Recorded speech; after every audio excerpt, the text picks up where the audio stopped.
السلام عليكم ورحمة الله تعالى وبركاته.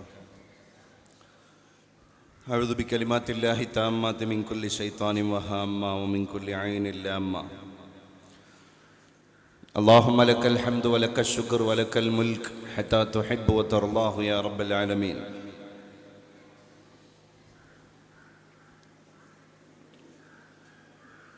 പരിശുദ്ധമായ ഒരു അനുസ്മരണ ചടങ്ങിനാണ് ഈ സദസ്സ് സാക്ഷ്യം വഹിച്ചുകൊണ്ടിരിക്കുന്നത്. ഒരു ഇതിഹാസ പുരുഷ പൗർണമിയായി നമുക്കിടയിൽ ജീവിക്കുകയും അതേ പൗർണമിയായിട്ട് തന്നെ വെട്ടം വിതറി മന്ദഹാസം തൂകി കാലയവനികക്കുള്ളിലേക്ക് മറഞ്ഞു പോവുകയും ചെയ്ത നമ്മുടെ സ്മര്യ പുരുഷൻ മർഹൂം MV അബ്ദുൽ കരീം ഉസ്താദ് അവർകളുടെ മനോഹരമായ ഓർമ്മകളൊക്കെ തന്നെ അലയടിച്ച് നിറഞ്ഞു തുളുമ്പി നിൽക്കുന്ന ഒരു വിശുദ്ധമായ വേദിയിലാണ് നമ്മളൊക്കെ സംഗമിച്ചുകൊണ്ടിരിക്കുന്നത്. ബാസൊന്ന് കുറക്കാൻ പറ്റും. പരിശുദ്ധമായ ഈ വേദിയുടെ അധ്യക്ഷ പദവി അലങ്കരിച്ചു കൊണ്ടിരിക്കുന്ന അഭിവന്യനായ അൽ ഹിദായ എഡ്യൂക്കേഷണൽ ട്രസ്റ്റിൻ്റെ അഭിവന്യനായ പ്രസിഡന്റ് അബൂബക്കർ ഹാജി സാഹിബ് അവർകളെ ഈ വേദിക്ക് സ്വാഗതം ആശംസിച്ച് ബഹുമാന്യനായ കരീം ഉസ്താദിനെ വാക്കുകൾക്കിടയിലൂടെ നമുക്കിടയിൽ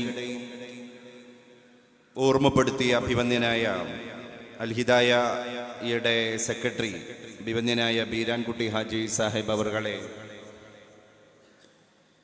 വേദിയിൽ സന്നിഹിതരായ ബഹുമാന്യരായ പണ്ഡിതന്മാർ, മതരാഷ്ട്രീയ സാംസ്കാരിക വിദ്യാഭ്യാസ മണ്ഡലങ്ങളിൽ ഒക്കെ തന്നെ പ്രവർത്തിച്ചു കൊണ്ടിരിക്കുന്ന പ്രിയപ്പെട്ട കാരണവന്മാർ,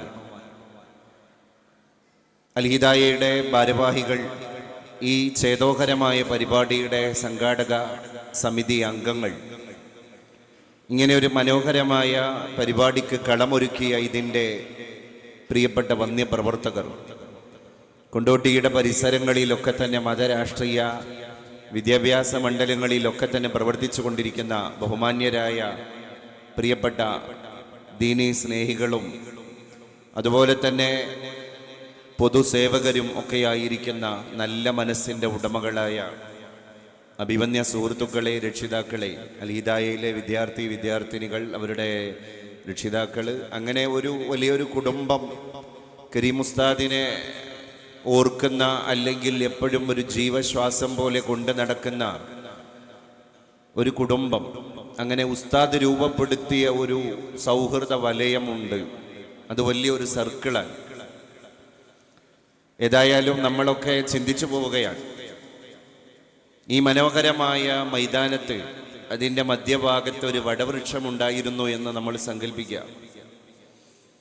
അപ്പോൾ ആ വടവൃക്ഷത്തിൻ്റെ ചോട്ടിൽ പോയിട്ട് നമ്മളിങ്ങനെ ഇരുന്ന് കാറ്റാസ്വദിക്കുമ്പോൾ വെയിൽ കൊള്ളാതെ സൂര്യൻ്റെ തപിച്ചുകൊണ്ടിരിക്കുന്ന രശ്മികൾ ഏൽക്കാതെ നമ്മളെ എല്ലാവരെയും സ്വച്ഛന്തമായ ഒരു തണലിൽ അടക്കി നിർത്തിയ ഒരു മാമരം പെട്ടെന്ന് കടപുഴകുമ്പോൾ പിന്നെ അതേ ഗ്രൗണ്ടിൽ പോയിട്ട് ശൂന്യത അനുഭവിക്കുന്ന നമ്മൾ പറയും, എന്തൊരു വെയിൽ, എന്തൊരു അസ്വസ്ഥത, ഇവിടെ ഒരു മരം ഉണ്ടായിരുന്നല്ലോ. ആ തണൽ വൃക്ഷമാണ് നമുക്കിടയിൽ നിന്ന് കടപുഴകി അല്ലെങ്കിൽ നമ്മളിൽ നിന്ന് മറഞ്ഞുപോയിരിക്കുന്നത്. മലയാളത്തിൽ ഒരു ചൊല്ലുണ്ട്, മരങ്ങളെല്ലാം കൊണ്ട വെയിലാണ് ഈ തണൽ. അതൊരു കാവ്യഭാഷയാണ്. വെയിൽ എങ്ങനെയാ തണലാവുക? അപ്പൊ ഒരുപാട് മരങ്ങൾ അവരുടെ മൂർധാവിൽ കൊണ്ട വെയില് ആ മരത്തിന്റെ ചോട്ടിലിരിക്കുന്നവർക്ക് തണലാണ്. അങ്ങനെയാണ് ആ പ്രയോഗം വിരുന്നു വന്നത്. മരങ്ങൾ കൊണ്ട വെയിലാണ് ഈ തണൽ.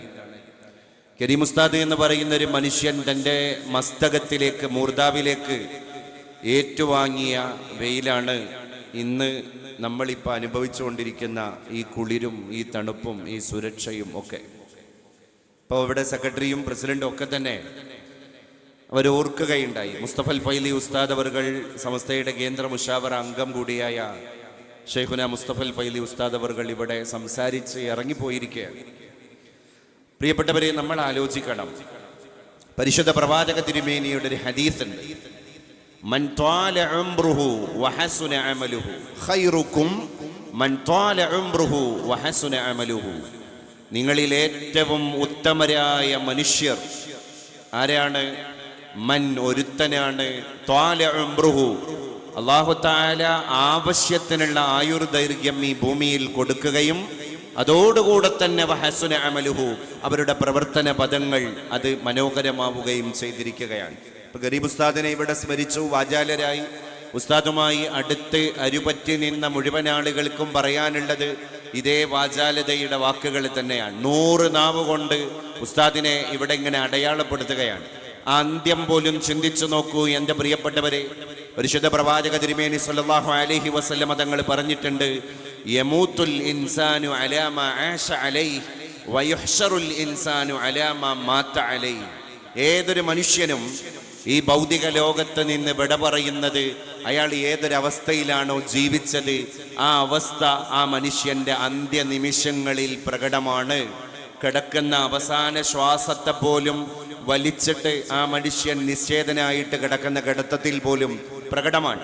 വയുഹ്ശറു, നാളെ മഹ്ശറയിൽ ആ മനുഷ്യൻ ഒരുമിച്ച് കൂട്ടപ്പെടുന്നത് അലാമ മാത അലൈ, ഏതവസ്ഥയിലാണോ മരിച്ചത് ആ അവസ്ഥയിലാണ് ആ മനുഷ്യൻ ഒരുമിച്ച് കൂട്ടപ്പെടുന്നത്. ഈ ഒരു ഹദീസിനെ ഈ മനോഹരമായ പുരുഷ പൗർണമിയിലേക്ക് ചേർത്തി വെച്ചു നോക്കുമ്പോൾ നമുക്കതൊക്കെ തന്നെ വളരെ ഈ ഇഴുകിച്ചേരുന്നതായിട്ട് പലപ്പോഴും തോന്നിപ്പോവാൻ. ഒരു സാമ്രാജ്യം മുട്ടിടുകയാണ് ഈ ശൂന്യമായ ഈ കുന്നിൻ്റെ മുകളിൽ, അല്ലെങ്കിൽ ഈ വിശാലമായ ഒരു മൈതാനത്ത്. 10-30 വർഷങ്ങൾക്ക് മുൻപ് നമ്മൾ ആലോചിച്ച് നോക്കുകയാണെങ്കിൽ ആ കാലഘട്ടത്തിൽ ഒരു അസ്ഥിത്തറയും അതോടുകൂടെ തന്നെ കുറച്ച് പില്ലറുകളും മാത്രമായിരുന്ന സാഹചര്യത്തിൽ ബഹുമാന്യനായ കരീം ഉസ്താദിനെ പ്രസിഡന്റാക്കിയിട്ട് ഒരു സാമ്പ്രദായിക ഘടനയ്ക്ക് തുടക്കം കുറിക്കപ്പെടുകയാണ്. അവിടെ നിന്ന് അങ്ങോട്ട് ഈ കലാലയം എണ്ണയിട്ട യന്ത്രം പോലെ അതിൻ്റെ വളർച്ചകൾ മുഴുവൻ നമ്മളെല്ലാവരും കാണുകയാണ്. അന്ന് വളരെ അങ്കുലി പരിമിതരായ കുറച്ച് കുട്ടികളിലൂടെ സമാരംഭം കുറിക്കപ്പെട്ട ആ സുന്ദരമായ വൈജ്ഞാനിക ഗേഹം, ആ വിദ്യാഭ്യാസത്തിൻ്റെ സമുച്ചയം, ആ ഇൽമിൻ്റെ ഏറ്റവും വലിയ രമ്യഹർമ്മം ഇന്ന് നിങ്ങൾ നോക്ക്. 1700-ൽ പരം കുട്ടികളുമായിട്ട് ഒരു സാമ്രാജ്യമായി, ഒരു വലിയ വിദ്യാഭ്യാസ കേന്ദ്രമായിട്ട് പരിലസിച്ചിരിക്കുകയാണ്. അപ്പം അതിൻ്റെ പിറകെയുള്ള പരിശ്രമങ്ങളെ മുഴുവൻ നമ്മൾ വിലമതിക്കാനാവാത്തതായിട്ടാണ് നമുക്ക് കാണാൻ കഴിയുക. അതിൽ കൊച്ചുകുട്ടികൾ പഠിച്ചു, മുതിർന്നവരുണ്ട്, പഠനം കഴിഞ്ഞ് ഇറങ്ങിയ പൂർവ്വ വിദ്യാർത്ഥികളുടെ ഒരു വലിയ ശ്രേണി തന്നെ ഇവിടെയുണ്ട് എന്നർത്ഥം. അപ്പം ആ നിലക്ക് ഈ നാടിൻ്റെ പരിസരങ്ങളിൽ ഒരു വിദ്യാഭ്യാസ നവോന്മേഷം കൊണ്ടുവരാൻ ഒരു മനുഷ്യൻ, അദ്ദേഹം ശാന്തനായിരുന്നു. നമ്മളൊരു വിപ്ലവകാരികളെ പറ്റിയൊക്കെ ആലോചിക്കുമ്പോൾ പലപ്പോഴും അവരിങ്ങനെ പൊട്ടിത്തെറിക്കുന്ന ആളുകളായിരുന്നില്ല. പക്ഷെ അവരുടെ കർമ്മകുശലത, അവരുടെ ആ നേതൃപാടവം, അവരൊന്ന് നിന്ന് കൊടുത്താൽ തന്നെ ആ ഒരു സിസ്റ്റം ഇങ്ങനെ ചലിക്കുകയാണ്. അതൊരു സർക്കാർ NGOക്ക് പോലും ചിലപ്പോൾ ചെയ്യാൻ കഴിയാത്ത അത്ര വളർമ്മയുള്ളതാണ്. അതാണ് ഉസ്താദിൽ ആ കുലീനത നമ്മൾ കണ്ടിരുന്നു. ബഹുമാന്യനായ കരീം ഉസ്താദിൻ്റെ ഇടപെടലുകളിൽ ആ ഒരു ഇരുത്തം വന്ന പക്വത നമ്മളൊക്കെ ദർശിച്ചിരുന്നു. അതുകൊണ്ട് ഏത് പ്രശ്നങ്ങൾക്കും സമർത്ഥിക്കാൻ കരീം ഉസ്താദിൻ്റെ ഒരു മന്ദഹാസം മതിയായിരുന്നു. അങ്ങനെയുള്ള ഇടപെടലുകൾ ചില ആളുകൾ നമ്മളെ അത്ഭുതപ്പെടുത്തിയിട്ടാണ് കടന്നു പോകാറുള്ളത്.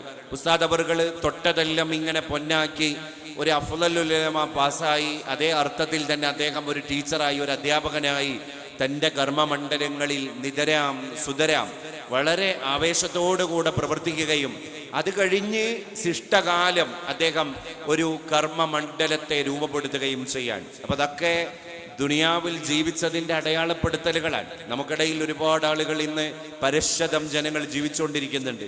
ചില ആളുകൾ ജീവിച്ചു കൊണ്ടിരിക്കെ തന്നെ മരിച്ചു കഴിഞ്ഞിട്ടുണ്ടാകും, മറ്റു ചില ആളുകളോ മരിച്ചു കഴിഞ്ഞാലും ജീവിച്ചു കൊണ്ടിരിക്കും. ഉസ്താദ് അവറുകൾ ഇപ്പോൾ ഈ നമുക്കിടയിൽ വീണ്ടും ലൈവായി നിൽക്കുകയാണ്. ഉസ്താദ് വിട പറഞ്ഞിട്ടുണ്ട്, അതിനെ നമ്മൾ അംഗീകരിച്ചിട്ടുണ്ട്. പക്ഷേ അതിൻ്റെയൊക്കെ ഇടയിലും കരീം ഉസ്താദ് ഇപ്പോഴും നമുക്കിടയിൽ ഇങ്ങനെ ഊർജ്ജസ്വലനായിട്ട് ജീവിച്ചുകൊണ്ടിരിക്കുകയാണ്. അത് പല വാക്കുകളിലൂടെ അല്ലെങ്കിൽ നമുക്കൊക്കെ ഇടയിലുള്ള ഓർമ്മകളുടെ മണ്ഡലങ്ങളിൽ ഉസ്താദ് ലൈവായിട്ട് നിലകൊള്ളുകയാണ്. അതാണ് ഒരു മനുഷ്യന് ജീവിതത്തിൽ ബാക്കി വെക്കാനുള്ളത് എന്നർത്ഥം. അള്ളാഹുവിന്റെ ഹബീബ് നബി സല്ലല്ലാഹു അലൈഹി വസല്ലം തങ്ങൾ പറഞ്ഞൊരു ഹദീസുണ്ട്, ഇന്ന ഫിൽ ജന്നതി ഗുറഫ, സ്വർഗത്തിൽ ഒരു മനോഹരമായ സ്യൂട്ട് റൂമുണ്ട്. അതാർക്കാണ് നബിയെ? ലിമൻ യാ റസൂലല്ലാഹ്, അതാർക്ക് വേണ്ടിയാണ് നബിയെ എന്ന് കേട്ട സ്വഹാബത്ത് വളരെ ആവേശത്തോടു കൂടെ ചോദിക്കുകയാണ്. അപ്പൊ പരിശുദ്ധ പ്രവാചക തിരുമേനി സല്ലല്ലാഹു അലൈഹി വസല്ലം തങ്ങൾ പറഞ്ഞു, ലിമൻ അലാനൽ കലാം വഅത്അമ അത്ആം വഅദാമ അസ്സിയാം വസല്ലാ ബില്ലൈലി വന്നാസു നിയാം. പരിശുദ്ധ പ്രവാചക തിരുമേനിയുടെ ഭാഷ നോക്ക് നിങ്ങൾ. ആർക്കാണ്? 4 വിഭാഗം ആളുകളെയാ പറഞ്ഞു കൊടുത്തത്. സ്വർഗം എന്നല്ല, സ്വർഗത്തിലെ ഏറ്റവും ഔന്നത്യമുള്ള മണിമന്ദിരം ആദ്യത്തെ അവകാശി ആരാണ്? ലിമൻ അലാനൽ കലാം, ലീനുൽ കലാം. ഒരു വാക്കുപയോഗിക്കുമ്പോൾ മൃദുഭാഷിയാവുക, മിതഭാഷിയാവുക, ചാരുഭാഷിയാവുക എന്ന് പറഞ്ഞാൽ ആളുകൾക്ക് ബുദ്ധിമുട്ടുണ്ടാക്കാത്ത സംസാരങ്ങൾ, ഹേർട്ടിങ് അല്ലാത്ത, ഹാംഫുൾ അല്ലാത്ത, റൂഡാവാത്ത, റഫാവാത്ത വർത്തമാനങ്ങൾ പറയുന്ന ആളുകൾ. കരീം ഉസ്താദ് ഒരു വഴിയിലൂടെ ഇങ്ങനെ നടന്നുപോയി, ഒരു ജീവിതമാകുന്ന വഴിയിലൂടെ നടന്നുപോയപ്പോൾ ആ മനുഷ്യൻ പോയ വഴികൾ മുഴുവൻ എന്തൊക്കെയോ സസ്യലതാദികളെ മുളപ്പിക്കാൻ ആവശ്യമായ ഒരു ഔഷധക്കൂട്ടുമായിട്ടാണ് നടന്നുപോയത്. അതുകൊണ്ട് കരീം ഉസ്താദ് ആരോടെങ്കിലും ഒരു വെറുപ്പുളവാക്കുന്ന വർത്തമാനം പറഞ്ഞതായിട്ടോ, ഇടപെടലുകളിൽ അസ്വാരസ്യങ്ങൾ, അസ്വസ്ഥതകൾ സൃഷ്ടിച്ചതായിട്ട് ഒരാൾക്ക് പോലും പറയാൻ കഴിയില്ല എന്നുള്ളത് ആ മനുഷ്യൻ സ്വർഗസ്ഥനാണ് എന്ന് മാത്രമല്ല, സ്വർഗത്തിലെ ഉന്നതമായ പദവി അലങ്കരിക്കുന്ന ഒരു അവകാശി കൂടിയാണ് എന്നതിൻ്റെ ഒരു മൊഞ്ചുള്ള ഉദാഹരണവും തെളിവുമാണ് ലിമൻ അലാനൽ കലാം. വാക്കിനെ മൃദുമായി ഉപയോഗിച്ച, വളരെ ലളിതമായിട്ട് ആളുകളോട് സംവദിച്ച, വളരെ വിശാലമായിട്ട് ആളുകളോട് ഇടപഴകിയ, തന്നിലേക്ക് വന്നു ചേരുന്നവരെ മുഴുവൻ തന്നിൽ നിന്ന് അകറ്റി നിർത്താതെ തന്നിലേക്ക് ഹഠാത് ആകർഷിപ്പിക്കുന്ന ഒരു മൊഞ്ചുള്ള വ്യക്തിത്വം. ആ രൂപകൽപ്പനക്കിടയിൽ വാക്കുകൾക്ക് അസാമാന്യമായ സ്വാധീനമുണ്ട് എന്ന് ഉസ്താദ് ജീവിതത്തിലൂടെ ബോധ്യപ്പെടുത്തുകയാണ്. ആളുകൾക്ക് ഭക്ഷണം കൊടുക്കുക, വഅദാമസ്സിയാം, സുന്നത്തായ നോമ്പുകളെ മുഴുവൻ അനുവർത്തിക്കുക, വസല്ലാ ഫിൽ ലൈൽ, രാത്രികാലങ്ങളിൽ, വന്നാസു നിയാം, ബാക്കിയുള്ള ജനങ്ങൾ മുഴുവൻ ഡിസംബറിൻ്റെ ജനുവരിയുടെ മഞ്ഞു പെയ്യുന്ന രാത്രികളിൽ മൂടിപ്പുതച്ച് ഉറങ്ങുമ്പോൾ അള്ളാഹുവിനെ മാത്രം ലാക്കാക്കിയിട്ട് ആരാധന നിർവഹിക്കാൻ വേണ്ടി വിരിപ്പുകളെ സജീവമാക്കുക. ഇങ്ങനെയുള്ള ചില ആളുകൾ അവർ കർമ്മകുശലരാണ്. ഉസ്താദ് അവർകൾ അങ്ങനെയാണ്. ഒരു പ്രസിഡന്റായി ജീവിച്ചു എന്ന് മാത്രമല്ല, ആ പദവിയിൽ ഇരുന്നിട്ട് ചെയ്യാനുള്ള കാര്യങ്ങളെ മുഴുവൻ ജാഗ്രതയോടുകൂടെ ചെയ്തുകൊണ്ടിരിക്കുന്നതിൻ്റെ ഇടയിൽ മന്ദഹാസം തൂകി ആരോടും ഒന്നും പറയാതെ നക്ഷത്രങ്ങളെ പ്രണയിച്ച് സ്വർഗത്തിലേക്ക് ആ പദവിയിൽ ഇരുന്നിട്ട് തന്നെ നടന്നു പോകാൻ കഴിയുക എന്നുള്ള ഒരു സൗഭാഗ്യം മഹാനായ ഉസ്താദ് അവർകളെ തേടി വരികയാണ് എന്നർത്ഥം. നമ്മൾ ആലോചിക്കണം, ഈ സുന്നി പശ്ചാത്തലത്തിൽ കേരളത്തിലുണ്ടായ ഒരു വിഭജനത്തിൻ്റെ ഒരു മുറിവ്, ഇപ്പോഴും ഉണങ്ങാത്ത ഒരു വേദനയുടെ ഒരു കാലഘട്ടം ഉണ്ടായിരുന്നു. ആ സമയത്ത് ഈ കൊണ്ടോട്ടിയുടെ പരിസരങ്ങളിൽ, അന്ന് കരിപ്പൂര് പഞ്ചായത്തൊക്കെ കൊണ്ടോട്ടി മണ്ഡലത്തിൻ്റെ ഭാഗമാണ്. ഉസ്താദ് അവർകൾ ഒരു ഉയർത്തെഴുന്നേൽപ്പുകാരനെ പോലെ ആ ഒരു സമയത്ത് നമ്മുടെ സംഘടനയ്ക്ക് ശക്തി പകരാനും ഈ സംഘടനയെ ക്ഷീണിപ്പിക്കാതിരിക്കാനും വേണ്ടി ഈ നാട്ടിലെ ആലിമീങ്ങളെയും ഉമറാക്കളെയും ഒക്കെ തന്നെ ഒരു ചരടിൽ കോർക്കാനുള്ള അക്ഷീണ പ്രയത്നത്തിൻ്റെ ഒരു ഭാഗധേയം സൃഷ്ടിക്കുകയാണ്. പിൽക്കാലത്ത് മുണ്ടപ്പലം മഹലിൻ്റെയും അതുപോലെ തന്നെ ഈ നമ്മുടെ തുറക്കൽ മഹലിൻ്റെ പരിസരങ്ങളൊക്കെ തന്നെ ഖാദിയായി, ഖത്തീബായി ഉസ്താദ് അവർകൾ വളരെ മനോഹരമായ, മാതൃകാപരമായ സേവനങ്ങൾ നിർവഹിച്ചു. അങ്ങനെയാണ് ഇടപഴകുന്ന സ്ഥലങ്ങളിലൊക്കെ തന്നെ രണ്ടാളുകളെ കൂടെ കൊണ്ടുവരാനുള്ള ഒരു സൗഹൃദം ഉസ്താദ് അവർകൾക്ക് ഉണ്ടായിരുന്നു. അത് വലിയൊരു മാതൃകയാണ്. കാരണം ഈ ഒരു കാലത്ത് ഇടപെടലുകളോട് പിശുക്ക് കാണിക്കുന്ന ഒരു തലമുറ വളർന്നു വന്നുകൊണ്ടിരിക്കുകയാണ്. ഇപ്പം തന്നെ ലാൻസെറ്റ് എന്ന് പറയുന്ന ഇന്ത്യ രാജ്യം കണ്ട ഒരു മെഡിക്കൽ ജേണൽ കഴിഞ്ഞ 2-3 ആഴ്ചകൾക്ക് മുൻപ് പുറത്തുവിട്ട ഒരു ഭീകരമായ കണക്കുണ്ട്. അതെന്താണ്? നമ്മുടെ രാജ്യത്തെ 7 വയസ്സിൻ്റെയും 19 വയസ്സിൻ്റെയും ഇടയിലുള്ള കൗമാരക്കാരും ബാലികാബാലന്മാരും ഒക്കെ ആയിരിക്കുന്ന നമ്മുടെ പുതിയ കുട്ടികളുടെ മാതാപിതാക്കൾക്കിടയിൽ ഈ ലാൻസെറ്റ് എന്ന് പറയുന്ന മെഡിക്കൽ ജേണൽ നടത്തിയ ഒരു കണക്കെടുപ്പ്, ഒരു സെൻസസ്, അതിൻ്റെ റിസൾട്ടാണ് ഈ മെഡിക്കൽ ജേണൽ തന്നെ പുറത്തുവിട്ടിരിക്കുന്നത്. അതിലവർ പറയുന്നത് രാജ്യത്തെ ഈ പ്രായത്തെ, ഈ ഏജ് ഗ്രൂപ്പിൻ്റെ അകത്തുള്ള 66% കുട്ടികളും സോഷ്യൽ മീഡിയ അഡിക്ഷനിലാണ്. അവർ OTT പ്ലാറ്റ്ഫോമിലാണ്, അവർ ഗെയിമിംഗ് ആപ്പുകളിലാണ്, അവർ ബ്ലൂ വെയിലിലാണ്, അവർ റമ്മിയിലാണ്, അവർ പബ്ജിയിലാണ്, അവർ ഫ്രീ ഫയർ എന്നൊക്കെ പറയുന്ന കൊലയാളി ഗെയിമിൻ്റെ പിറകെയാണ്. അപ്പോൾ 66% കുട്ടികൾ 7 വയസ്സിൻ്റെയും 19 വയസ്സിൻ്റെയും ഇടയിൽ പ്രായമുള്ള കുട്ടികളാണ്. അപ്പോൾ ഒരു 10 കൊല്ലം കഴിഞ്ഞാൽ ആ കുട്ടികളുടെയൊക്കെ ഭാവി എവിടെയാണ്? പക്ക തുലാസിലാണ്. യാതൊരു തർക്കമില്ല വിഷയത്തിൽ. കാരണം 10 വർഷം കഴിഞ്ഞാൽ നമ്മുടെ സ്ഥാപനത്തിൻ്റെ ബാക്ക് ബോണായിട്ട് നിലനിൽക്കേണ്ട, 10 കൊല്ലം കഴിഞ്ഞാൽ നമ്മുടെ മദ്രസ സംവിധാനങ്ങളുടെ ഭാരവാഹിത്വത്തിലേക്ക് കയറി വരേണ്ട, 10 കൊല്ലം കഴിഞ്ഞാൽ നമ്മുടെ മഹല്ല് സംവിധാനങ്ങൾക്ക് നേതൃത്വം നൽകേണ്ട, അല്ലെങ്കിൽ അതിൻ്റെ മുന്നണി പോരാളികളായിട്ട് വർത്തിക്കേണ്ട ഈ പ്രായക്കാരിൽ 66% കുട്ടികൾ ഇപ്പം എവിടെയാണ്? ഈ പറഞ്ഞ ആപ്പുകളിലാണ്, OTT പ്ലാറ്റ്ഫോമിലാണ്, സോഷ്യൽ മീഡിയയിലാണ്. അപ്പോൾ അവനവൻ്റെ ലോകത്ത് അഭിരമിച്ചു കൊണ്ടിരിക്കുന്ന ഒരു തലമുറയെ ഇന്നത്തെ സോഷ്യൽ മീഡിയ സംസ്കാരം രൂപകൽപ്പന ചെയ്തുകൊണ്ടിരിക്കുന്ന ഭീകരമായ ഒറ്റപ്പെടലിലേക്ക് ലോകം ഒന്നടങ്കം കടന്നു പോകുന്ന ഈ കാലഘട്ടത്തിലാണ് ഒരു യുഗപുരുഷനെ നമ്മളൊക്കെ ചർച്ച ചെയ്തുകൊണ്ടിരിക്കുന്നത്. അപ്പൊ ആ മനുഷ്യൻ നൽകിയ ഒരു സന്ദേശമുണ്ട്. ആ സന്ദേശം ബൃഹത്തായ സന്ദേശമാണ്. എങ്ങനെ ജീവിക്കണം എന്ന് മാത്രമല്ല, എങ്ങനെ മറ്റുള്ളവരെ ജീവിപ്പിക്കണം എന്നുള്ളത്. Not only a king but also a king maker, അല്ലേ? ഒരു രാജാവിനെ പോലെ ജീവിക്കാനല്ല താൻ മുതിർന്നത്. പിന്നെന്താണ്? താൻ കാണുന്ന, താൻ ഇടപെടുന്ന ഒരു ജനതയെ രാജാക്കളാക്കാനുള്ള ഒരു ശ്രമം കൂടിയാണ് ഉസ്താദ് അവർകൾ ഇവിടെ നടത്തിയത്. അതിൻ്റെ ഏറ്റവും വലിയ ഒരു ഉദാഹരണം തന്നെയാണ് ഈ മഹാകലാലയങ്ങൾ, ഈ വ്യത്യസ്ത വിദ്യാഭ്യാസ ശ്രേണികൾ, അല്ലേ? അവിടെ ഭൗതികമുണ്ട്, മതമുണ്ട്. പ്രത്യേകിച്ച് ഭൗതിക വിദ്യാഭ്യാസത്തിന് വേണ്ടി വരുന്ന നമ്മുടെ ഈ ദേശത്തിൻ്റെ പരിസരങ്ങളിലുള്ള നമ്മുടെ കുട്ടികൾക്ക് ഒരു നിലക്കും വിട്ടുവീഴ്ചയില്ലാത്ത, കോംപ്രമൈസ് ചെയ്യാൻ പറ്റാത്ത മതവിദ്യാഭ്യാസം ഇവിടെ കിട്ടണം എന്നതിൻ്റെ ദൃഢമായ പ്രതിജ്ഞയുടെ പുറത്താണ് ഇപ്പം ഈ 10-40ഓളം വരുന്ന നമ്മുടെ മതാധ്യാപകരായിരിക്കുന്ന, ഇൽമിൻ്റെ മുഅല്ലിമീങ്ങളായിരിക്കുന്ന അധ്യാപകന്മാരുടെ വളരെ നല്ല ഇടപെടലോടുകൂടെയുള്ള ഒരു മദ്രസ സംസ്കാരം ഇവിടെ രൂപകൽപ്പന ചെയ്യപ്പെട്ടത്. 11 മണി മുതൽ 1 മണി വരെയൊക്കെ ആ ഒരു സമയത്ത് ഉസ്താദ് അവർകൾ കണിശമായ നിർദ്ദേശം കൊടുത്തതിൻ്റെ അടിസ്ഥാനത്തിൽ ഇവിടെ വരുന്ന, ഭൗതികം പഠിക്കാൻ വരുന്ന നമ്മുടെ കുട്ടികൾക്ക് ഒരു വിട്ടുവീഴ്ചയും ഇല്ലാതെ നല്ല രീതിയിൽ പക്വമായ മതത്തിൻ്റെ ധാർമ്മിക വിഷയങ്ങൾ, ഇസ്ലാമിക വിജ്ഞാനങ്ങൾ പകർന്നു കൊടുക്കണം. അതുകൊണ്ട് തന്നെ ഇവിടെ പഠിക്കുന്ന പല കുട്ടികളിലും ആ ഒരു സംസ്കാരങ്ങളാകട്ടെ, അവരുടെ വിദ്യാഭ്യാസ രീതിയിൽ ഒരു നിലക്കും വിട്ടുവീഴ്ചയില്ലാത്ത മതവിദ്യാഭ്യാസം കൂടി ചേർന്നു നിന്നു എന്നുള്ളത് നമ്മൾ ഇന്ന് നന്ദിയോടുകൂടെ ഓർക്കുകയാണ്. പല രക്ഷിതാക്കളും ഹിദായയെ സമീപിക്കുമ്പോൾ അവർ അഡ്രസ്സ് ചെയ്യുന്ന ഒരു പ്രധാനപ്പെട്ട ഒരു കാര്യം പറയുന്നത്, ഹിദായയിൽ മതവിദ്യാഭ്യാസം വളരെ കൃത്യമായി കിട്ടുന്നു എന്നുള്ളതാണ്.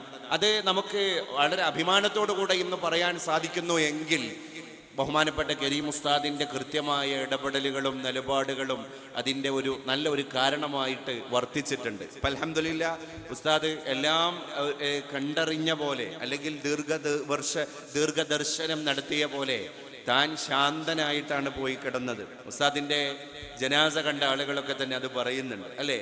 ആ ഒടുക്കത്തെ ഒരു മന്ദഹാസം ഉണ്ടല്ലോ, ആ വികാരമായിട്ട് ഞാൻ അൽഹംദുലില്ലാഹ് ഞാനിപ്പോൾ സ്വസ്ഥമായിട്ടാണ് കിടക്കുന്നത് എന്ന് തോന്നിപ്പിക്കുന്ന രീതിയിലുള്ള ആ ഒരു മഞ്ജുളമായ ആ ഒരു സ്മേരം തൻ്റെ ചുണ്ടിൽ നിന്ന് അറിയാതെ ഉതിർന്നു വീണ് വരുന്നവരോട് മുഴുവൻ നിർലോഭമായിട്ട് അവർക്കൊക്കെ കൊടുത്ത ഒരു പുഞ്ചിരി.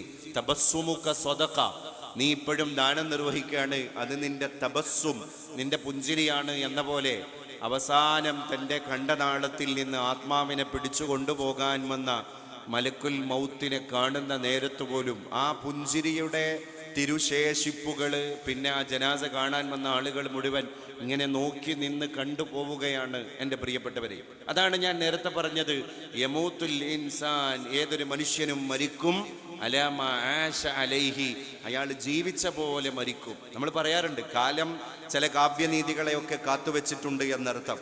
അങ്ങനെ ഒരുപാട് പഠിതാക്കൾ ഇവിടെ കടന്നു വന്നു. എൻ്റെ പ്രിയപ്പെട്ട സഹധർമ്മിണി, ഇവിടെ വേദിയിലുണ്ടായിരുന്ന എൻ്റെ ഭാര്യ പിതാവ് ഒമാനൂർ അബ്ദുറഹ്മാൻ മൗലവിയുടെ പുത്രി, എൻ്റെ ഭാര്യ ഇവിടെയാണ് പഠിച്ചത്. പലപ്പോഴും ആ ഒരു ഘട്ടത്തിലൊക്കെ തന്നെ അവിടുത്തെ പിന്നെ ഈ വിദ്യാഭ്യാസ പ്രവർത്തനങ്ങളിലും പ്രക്രിയയിലൊക്കെ ഇടക്കൊക്കെ വന്ന് സന്ദർശിച്ച് അത് കാണാനും അതിനെ വളരെ അഭിമാനത്തോടു കൂടെ നോക്കിക്കാണാനും മനസ്സിലാക്കാനും ഒക്കെ ആ സമയങ്ങളിലൊക്കെ സാധ്യമായതിൻ്റെ ഒരു ചാരിതാർത്ഥ്യം കൂടി അതിന് ധിഷണാശാലിയായിട്ട് വർത്തിച്ച കരീം ഉസ്താദിനെ ഓർക്കുമ്പോൾ ഞാൻ അഭിമാന പുരസ്സരം ഇത്തരുണത്തിൽ ആനുഷംഗികമായിട്ട് സാന്ദർഭികമായിട്ട് നന്ദിപൂർവ്വം ഓർത്തെടുക്കുകയാണ് പ്രിയപ്പെട്ടവരെ. അങ്ങനെ നമ്മുടെ പിറകിലേക്ക് നമ്മൾ സഞ്ചരിക്കുമ്പോൾ വിദ്യാഭ്യാസത്തിൻ്റെ ഓരോ അരുണകിരണങ്ങളും ആ ഒരു സൂര്യശോഭയും ഒക്കെ തന്നെ ഉസ്താദ് ഓരോ കുടുംബങ്ങളിലേക്ക്, ഓരോ വിദ്യാർത്ഥിനികളിലേക്ക് കലർപ്പില്ലാതെ നിർലോഭമായിട്ട് കൊടുത്തു. ആ മനുഷ്യൻ ഇവിടെ ശാന്തനായി കയറി വന്നു,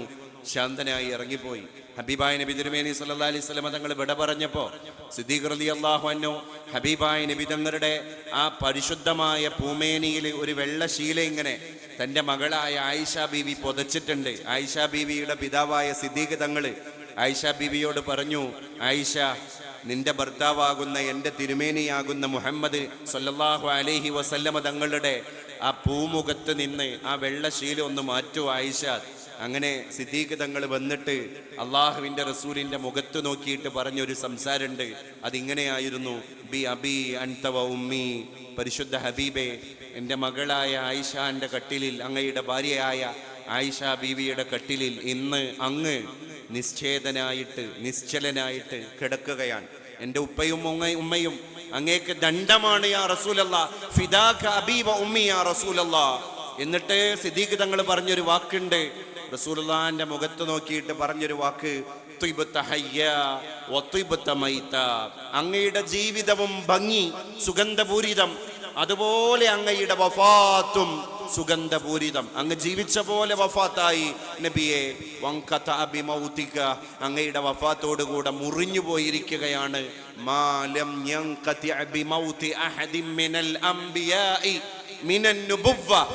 ഒരു 1,24,000 പരം പ്രവാചകന്മാരുടെ വഫാത്തോടെ മുറിയാത്ത ഒരു പ്രതിഭാസം അങ്ങയുടെ വഫാത്തോടുകൂടെ മുറിഞ്ഞു. അത് നുബുവത്താണ്. ഇനി ഒരു നബി വരാനില്ല. ഇനി ജിബ്രീൽ അലൈഹിസ്സലാം വഹയുമായിട്ട് ഭൂമിയിൽ വരൂല. മറ്റൊരുപാട് പ്രവാചകന്മാർക്ക് ശേഷം ജിബ്രീൽ അലൈഹിസ്സലാം എവിടെ വന്നിരുന്നു. ഇനി ജിബ്രീൽ അലൈഹിസ്സലാം വഹയുമായിട്ട് വരില്ല. അങ്ങയുടെ വഫാത്തോടുകൂടെ വഹി മുറിഞ്ഞു നബിയെ. എന്നിട്ട് പിന്നെ പറഞ്ഞൊരു വാക്കുണ്ട്, വലൗല അന്ന മൗതുക, പരിശുദ്ധ ഹബീബെ, ആയിഷ ബീവിയുടെ കട്ടിലിൽ കിടക്കുന്ന തിരുദൂതരെ, അങ്ങയുടെ വഫാത്ത് അല്ലായിരുന്നു എങ്കിൽ, കാന ഇഖ്തിയാറൻ മിൻക, ഇതങ്ങ് തെരഞ്ഞെടുത്തതല്ലായിരുന്നുവെങ്കിൽ, ഇതങ്ങ് തെരഞ്ഞെടുത്ത മരണമല്ലായിരുന്നുവെങ്കിൽ, ലജുദ്നാ ലിമൗതിക ബിന്നുഫൂസ്, ഞങ്ങളും അങ്ങയോടുകൂടെ ഇപ്പൊ തന്നെ മരിച്ചു പിരിയുമായിരുന്നു. ആ വാക്കിന്റെ അർത്ഥം എന്താ? ഇതൊരു പ്രതിഭാസമാണ് അല്ലേ? മരണം എന്നുള്ളതൊരു പ്രതിഭാസമാണ്. ആ മരണത്തെ അംഗീകരിക്കുക എന്നുള്ളത് മാത്രമാണ് നമ്മുടെ മുമ്പിലുള്ള ഒരു പോംവഴി. അതുകൊണ്ടാണ് ഒരു മരണവാർത്ത കേൾക്കുമ്പോൾ നമ്മൾ പറയാണ് ഇന്നാലില്ല, ഞങ്ങൾ പടച്ചോനുള്ളതാണ്, ഇന്നാ ഇലൈഹി റാജിഊൻ, ഞങ്ങൾ അവനെക്കൊള്ള മടങ്ങാനുള്ള ആൾക്കാരാണ്.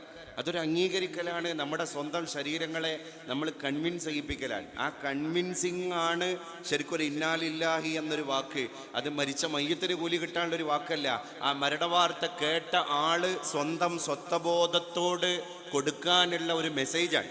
അതാണ് ആ വാക്ക്. നാം ഉച്ചരിക്കുന്ന വാക്ക് പോലും നമ്മിലേക്കുള്ള ചൂണ്ടുപലകയാണ് എന്നർത്ഥം. അപ്പോ ഇതിനെ അംഗീകരിക്കാൻ എന്തിനാണ് സിദ്ദീഖ് തങ്ങൾ ഇത് പറയേണ്ടി വന്നത്? അവിടെ ഉമറുൽ ഫാറൂഖ് തങ്ങൾ ഉറയിൽ നിന്ന് വാള് ഊരിയെടുത്തിട്ട് എൻ്റെ ഹബീബ് വിട പറഞ്ഞു എന്നാരെങ്കിലും പറഞ്ഞാൽ അതെനിക്ക് സഹിക്കാവുന്നതിലപ്പുറമാണ്. അപ്പം ഞാൻ അവൻ്റെ ശിരസ് ചിലപ്പോൾ ഛേദിച്ചേക്കാം. അത് എൻ്റെ ഏറ്റവും വലിയ ഇൻറ്റിമേറ്റായ സിദ്ദീഖാണെങ്കിലും ചിലപ്പോൾ ഉമറിനെ ആ കടുംകൈ ചെയ്യേണ്ടി വരും എന്നാണ് ഉമർ ഇബ്നുൽ ഖത്താബ് തങ്ങൾ പറയുന്നത്. അപ്പോൾ രണ്ട് ധ്രുവങ്ങൾ സ്വഹാബത്ത് ഇങ്ങനെ കാണാൻ. ലക്ഷക്കണക്കിന് സ്വഹാബത്ത് റസൂലുള്ളാഹിന്റെ ആ മൈതാനത്ത്, ആ വീട്ടുമുറ്റത്ത് ഇങ്ങനെ നിറഞ്ഞു തുളുമ്പി നിൽക്കാൻ. ഞങ്ങൾ ആരെ ഭാഗത്ത് നിൽക്കണം? ഒരു ഭാഗത്ത് ഉമറുൽ ഫാറൂഖ് പറയാണ്, അള്ളാഹിന്റെ ഹബീബ് പനിച്ച് കിടക്കുകയാണ്, കുറച്ച് ക്ഷീണം കൂടുതലാണ്, വഫാത്തായിട്ടില്ല, അങ്ങനെ ആരെങ്കിലും പറഞ്ഞാൽ ഞാൻ അവനെ എൻ്റെ വാളുകൊണ്ട് കൊല്ലും. ഇപ്പുറത്ത് സിദ്ദീഖ് തങ്ങൾ പറയാണ്,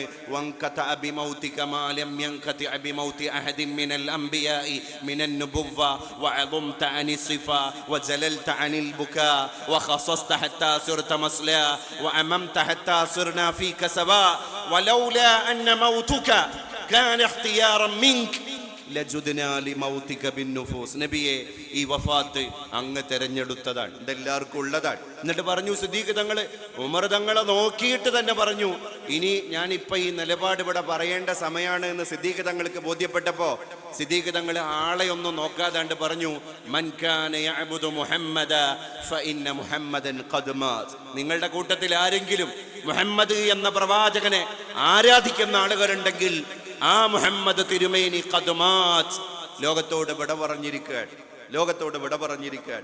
ഫബക്കാ ഉമർ റളിയല്ലാഹു അൻഹു അപ്പോഴാ കരഞ്ഞത്. എന്നിട്ട് ആ ഊരിയ വാള് ഉറയിലേക്ക് തന്നെ മെല്ലെ നിക്ഷേപിച്ചിട്ട് സിദ്ദീഖ് തങ്ങളുടെ അടുത്ത് വന്നിട്ട് റസൂലുള്ള കിടക്കുന്ന ഈ കട്ടിലിന്റെ ചാരത്ത് വന്നിട്ട് മുട്ടുമടക്കി ഇരുന്ന് ഇടക്ക് ബോധം പോകുന്നു, ഇടക്ക് ബോധം വരുന്നു, അല്ലേ? അപ്പൊ അവിടെ ഒരു സിദ്ദീഖ് തങ്ങൾ ഇല്ലായിരുന്നുവെങ്കിൽ ഉമ്മത്ത് വഴിമാറി, അല്ലെങ്കിൽ വലിയ പ്രക്ഷോഭങ്ങളിലേക്ക് പോയേനെ. അപ്പൊ ഇസ്ലാം പക്വമതിയായ ഒരു സിദ്ദീഖ് തങ്ങൾ അവിടെ കൊണ്ടുവന്ന് തരികയാണ്. എന്നിട്ട് ആ സിദ്ദീഖ് തങ്ങൾ ഇസ്ലാമിന്റെ ഭരണം നടത്തുകയാണ്. ഉമർ റളിയല്ലാഹു അൻഹു അത് കാണുകയാണ്. ശേഷം ഉമർ റളിയല്ലാഹു അൻഹു ഇസ്ലാമിന്റെ ഭരണം നടത്തുകയാണ്. നമ്മൾ ചിന്തിച്ചു നോക്കണം. അപ്പോ ഹബീബായ നബി സല്ലല്ലാഹു അലൈഹി വസല്ലമ തങ്ങൾ തന്നെ പറഞ്ഞു, ബയോളജിക്കലി ഞാൻ നിങ്ങളെ പോലെയാണ്, ഞാൻ ജീവിച്ചു, ഞാൻ കല്യാണം കഴിച്ചു, എനിക്ക് കുട്ടികളുണ്ടായി, എൻ്റെ ജീവിതകാലത്ത് എൻ്റെ മക്കളെ മരിച്ചു, ആ മക്കളെ എനിക്ക് എൻ്റെ കൈകൊണ്ട് ഖബറിലേക്ക് ഇറക്കി വെക്കേണ്ടി വന്നു, അല്ലേ? ഇന്നൽ ഐന ലതദ്മഅ വൽ ഖൽബ ലയഖ്ശഅ വ ഇന്ന അലാ ഫിറാഖിക യാ ഇബ്രാഹിം ലമഹ്സൂനൂൻ. മോനെ ഇബ്രാഹിമേ, കണ്ണ് കലങ്ങിയടാ മോനെ, കൽബ് പതറിയടാ മോനെ, പക്ഷേ നിന്റെ വഫാത്ത്, നിന്റെ മരണം ഞങ്ങൾ അംഗീകരിക്കുകയാണ്, അതുകൊണ്ട് നമുക്ക് സ്വർഗത്തിൽ കണ്ടുമുട്ടാം എന്ന് പറഞ്ഞ് സ്വന്തം മകന്റെ ചേതനയറ്റ ശരീരത്തെ 6 അടി മണ്ണിലേക്ക് ഇറക്കി വെച്ച് നമ്മളെപ്പോലെ നൊമ്പരപ്പെട്ട ഒരു ഗൃഹനാഥനാണ് മുഹമ്മദ് മുസ്തഫ സല്ലല്ലാഹു അലൈഹി വസല്ലം. അപ്പൊ ബയോളജിക്കലി നമ്മളെ പോലെയാണ്. ഇന്നമാ അന ബശറും മിസ്ലുക്കും, ഞാൻ നിങ്ങളെ പോലെ തന്നെയാണ്. നിങ്ങളെപ്പോലെ ഭക്ഷണം കഴിക്കുന്നുണ്ട്, നിങ്ങളെപ്പോലെ പ്രാഥമിക കർമ്മം നിർവഹിക്കുന്നുണ്ട്, നിങ്ങളെപ്പോലെ കിടന്നുറങ്ങുന്നുണ്ട്, നിങ്ങളെപ്പോലെ കല്യാണം കഴിക്കുന്നുണ്ട്, ഞാൻ നിങ്ങളെപ്പോലെ തന്നെയാണ്. പക്ഷേ യൂഹാ ഇലയ്യ, നിങ്ങളിലില്ലാത്ത ഒന്ന് എന്നിലുണ്ട്, എനിക്ക് വഹയി കിട്ടുന്നു. അതാണ് സൂറത്ത് യാസീനിൽ നമ്മൾ പാരായണം ചെയ്യുന്നത്. അപ്പൊ നമ്മളെപ്പോലെ ഒരു കുടുംബനാഥനായി നബി തങ്ങൾ ജീവിച്ചു. ആ റസൂലുള്ളാഹിക്ക് വഫാത്ത് വന്നില്ലേ? വഫാത്ത് എങ്ങാനും വന്നിട്ടില്ലെങ്കിൽ ഈ സദസ്സിലിരിക്കുന്ന പല ആളുകളുടെയും പേര് സ്വഹാബിയല്ലേ? അവരെ പേര് കേൾക്കുമ്പോൾ നമ്മൾ റളിയല്ലാഹു അൻഹു ചൊല്ലൂലേ? പിന്നെ അവരുടെ വഫാത്തിന് ശേഷം എന്തേ നമുക്ക് സഹാബി പട്ടം കിട്ടാതിരിക്കാനുള്ള ഒറ്റ കാരണം, കുല്ലു നഫ്സിൻ ദാഇഖത്തുൽ മൗത്ത്, അത് നബിതങ്ങളിലും സംഭവിച്ചു. അപ്പൊ പിന്നെ നമ്മൾ അവിടുത്തെ ഉമ്മത്ത് ആയിട്ട് മാറി എന്നർത്ഥം. ഇത് കഴിയുമ്പോൾ അടുത്തൊരു തലമുറ ഈ കസേരകളിലൊക്കെ വന്നിരിക്കും. അപ്പൊ അന്ന് നമ്മൾ 6 അടി മണ്ണിന്റെ ചോട്ടിൽ പോയിട്ട് അന്ത്യവിശ്രമം നടത്തേണ്ട ആളുകളാണ്. ദുനിയാവിന് ഇങ്ങനെ ഒരു താളം അള്ളാഹു വെച്ചിരിക്കുകയാണ്. അതുകൊണ്ടാണ് ഇത് ദുനിയാവായത്. അതുകൊണ്ട് പ്രിയപ്പെട്ടവരെ, കരീം ഉസ്താദ് പകർന്നു നൽകിയ ഒരു ദൗത്യം അത്രമേൽ ബൃഹത്തായ ഒരു ദൗത്യമാണ്. ഉസ്താദ് പോയി, ആ ഒരു കാര്യത്തെ നമ്മൾ അംഗീകരിച്ചിട്ട് തന്നെ ഇനി ജീവിക്കുക എന്ന് മാത്രമല്ല, ആ ഒരു മഹാനായ മനുഷ്യൻ ഈ ഒരു പുരുഷായുസിൽ കൊളുത്തിവെച്ച ഒരു ഭദ്രദീപം, ഒരു വിളക്കുണ്ട്. ആ ഒരു വിളക്കിന്റെ വിളക്കുമാടമാണ് ഇന്ന് ഹിദായ ക്യാമ്പസ്, അല്ലേ? നമ്മൾ ശിഹാബ് തങ്ങളെ പറ്റി പറയാറുണ്ട്, അതൊരു മെഴുകുതിരിയായിരുന്നു. ശിഹാബ് തങ്ങൾ ഒരു മെഴുകുതിരിയായിരുന്നു എന്നൊരു പത്രങ്ങൾ ഒരുപാട് എഴുതിയപ്പോൾ അതിൽ 2 ഭാഷയുണ്ട്. ഒന്നെന്താണ്, മെഴുകുതിരിയുടെ ദൗത്യം അത് ഇരുട്ടിൽ നിന്ന് ജനങ്ങളെ വെളിച്ചത്തിലേക്ക് കൊണ്ടുവരുന്നു. പക്ഷെ രണ്ടാമത്തെ ദൗത്യമുണ്ട്, അതാരും അങ്ങനെ പറയാറില്ല, പക്ഷെ അത് കാലം കാണുന്നുണ്ട്. അതേതാണ്? ആ മെഴുകുതിരി ജനങ്ങളെ ഇരുട്ടിൽ നിന്ന് വെളിച്ചത്തിലേക്ക് കൊണ്ടുവരാൻ അത് സ്വയം ഉരുകി ഇല്ലാതാകുന്നു. ആ ഇല്ലാതായ ദൗത്യമാണ് കരീം ഉസ്താദ് ഇവിടെ നിർവഹിച്ചത്. ജനങ്ങൾക്ക് ഒരു ഹിദായയിലൂടെ വെളിച്ചം കൊടുത്തു എന്ന് മാത്രമല്ല, ആ വെളിച്ചം കൊടുക്കാൻ വേണ്ടിയിട്ട് ഓടിക്കൊണ്ടിരിക്കുന്നതിൻ്റെ ഇടയിൽ ഉസ്താദ് സമയം വന്നപ്പോൾ കാലയവനികക്കുള്ളിലേക്ക്, തിരശ്ശീലക്കപ്പുറത്തേക്ക് നമ്മളിൽ നിന്ന് പോയി. അതിനെ നമ്മൾ അംഗീകരിക്കണം. ഉദ്കുറു മഹാസിന മൗത്താക്കും, നമ്മളിൽ നിന്ന് വിട പറഞ്ഞു പോയവരുടെ നന്മകളെ നമ്മൾ ഓർക്കുക. അതൊരു ഇബാദത്തോളം വരുന്നൊരു കാര്യമാണ്. ഒരുപാട് ദാനങ്ങൾ ഉസ്താദ് ഇവിടെ പഠിപ്പിച്ചു, അല്ലേ? പൈസ മാത്രമല്ല ദാനം ചെയ്യാനുള്ളത്, ശ്രമങ്ങൾ ദാനം ചെയ്യണം, പുഞ്ചിരി ദാനം ചെയ്യണം, ഹസ്തം ദാനം ചെയ്യണം. ഇസ്ലാമില് ഹസ്തദാനം വലിയ പുണ്യമുള്ള കാര്യമല്ലേ? മൻ സല്ലമ അലാ 20 റജുല, നമ്മളൊരു ദിവസം വീട്ടിൽ നിന്ന് ഇറങ്ങിയിട്ട് സന്ധ്യയാകുന്നതിന്റെ മുമ്പ് വീട്ടിലേക്ക് കയറുന്നതിന്റെ മുപ്പിട്ട് 20 ആൾക്കെങ്കിലും സലാം പറഞ്ഞിട്ട് കൈ കൊടുത്ത് മുസാഫഹത്ത് ചെയ്താൽ അള്ളാന്റെ ഹബീബ് പറയാണ് സല്ലല്ലാഹു അലൈഹി വസല്ലം, വജബത് ലഹുൽ ജന്ന, അയാൾക്ക് സ്വർഗം നിർബന്ധമായി. ഇങ്ങനെ തൻ്റെ മുന്നിൽ വന്ന ഒരു ജനതക്ക് മുഴുവൻ സ്വർഗം നിർബന്ധാക്കി കൊടുക്കുകയായിരുന്നു കരീം ഉസ്താദ്. നല്ല ശീലങ്ങൾ പഠിപ്പിച്ചു, നല്ല ശിക്ഷണങ്ങൾ കൊടുത്തു. പലപ്പോഴും പറയാറുണ്ട് ഉസ്താദിൻ്റെ ആ ഒരു രമ്യമായ ആ ലാളിത്യം. ഇവിടുത്തെ കുട്ടികൾ അഫ്ദൽ ഉലമ ബാച്ചിലൊക്കെ ഉണ്ടായിരുന്ന അന്ന് എൻ്റെ ഭാര്യയോടൊക്കെ ഒപ്പം പഠിച്ച പല കുട്ടികളുടെയും സംഗമത്തിലൊക്കെ പിന്നെ ചേർന്നു നിന്നപ്പോഴൊക്കെ മനസ്സിലാക്കാൻ കഴിയുന്നത്, എല്ലാവരും അന്നത്തെ ആ കുട്ടികൾക്കൊക്കെ അന്ന് പറയാണ്ടായിരുന്നത് ഉസ്താദിൻ്റെ ആ ഒരു ലാളിത്യാണ്. മക്കളെ പോലെ പിന്നെ ഈ കുട്ടികളൊക്കെ കണ്ടു എന്നുള്ളതാണ്. ആ ഒരു ഇരുത്തം വന്ന എല്ലാവർക്കും ഇവിടെ ഒരു നാഥനുണ്ട് എന്ന് ഉസ്താദ് ഇങ്ങനെ തോന്നിപ്പിക്കുന്ന ആ ഉസ്താദിൻ്റെ രമ്യമായ ഇടപെടൽ, അതാണ് ഒരു മനുഷ്യന് കൊടുക്കാൻ, ഒരു കൺവേ ചെയ്യാനുള്ള ഏറ്റവും വലിയ സാധനം തൻ്റെ വ്യക്തിത്വമാണ്. അങ്ങനെ ജീവിക്കാൻ. അപ്പോൾ ഇതൊരു ലൈഫ് സ്കൂളാവാണ്. ഉസ്താദ് ഇങ്ങനെ ഉണ്ടാകുമ്പോൾ ഉസ്താദിനെ കാണാൻ അവർ എന്ത് പ്രശ്നമാണെങ്കിലും അത് ശാന്തമായിട്ട് ഒരു മനുഷ്യന് കലർപ്പില്ലാതെ ബുദ്ധിമുട്ടില്ലാതെ സോൾവ് ചെയ്യാൻ കഴിയുക എന്നുള്ളത് അതൊരു പേഴ്സണാലിറ്റിക്ക്, ശഖ്സിയത്തിനെ കഴിയുള്ളൂ അല്ലേ. നമ്മളിനി എന്ത് വലിയ കോഴ്സ് ചെയ്തിട്ടും കാര്യമില്ല, അതൊരു ശഖ്സിയത്താണ്.